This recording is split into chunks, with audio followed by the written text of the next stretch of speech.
નમસ્કાર દર્શક મિત્રો, ન્યૂઝ 9 ગુજરાતીમાં આપનું હાર્દિક સ્વાગત છે। હું દક્ષા રાવણ। જોઈએ આજના સમાચાર। ભાવનગર જિલ્લામાં 2 દિવસથી પડેલા ભારે વરસાદના કારણે પાલીતાણાના ગ્રામ્ય વિસ્તારોમાં જનજીવન થયું પ્રભાવિત। જિલ્લાના પાલીતાણા પંથકમાં 12 ઇંચ જેટલો વરસાદ વરસતા અનેક ગામો પ્રભાવિત થયા।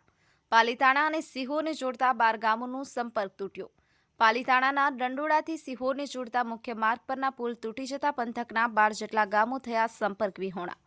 રંડોળાથી સિહોરના 12 ગામો બુઢણા, લવરડા, ટુંસર, સરકડિયા, કુંદડા, ટાણા સહિતના ગામોનો સંપર્ક તૂટ્યો। પાલીતાણા તાલુકાના અનેક ચેકડેમો, નદી નાળાઓ છલકાયા। ભાવનગર જિલ્લામાં 2 દિવસથી પડેલા ભારે વરસાદના કારણે પાલીતાણાના ગ્રામ્ય વિસ્તારોમાં જનજીવન થયું પ્રભાવિત।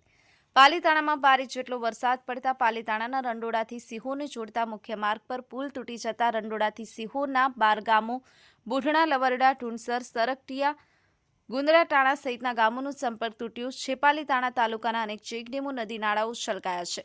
અલ્પેશ ડાભી, ન્યૂઝ 9 ગુજરાતી, ભાવનગર।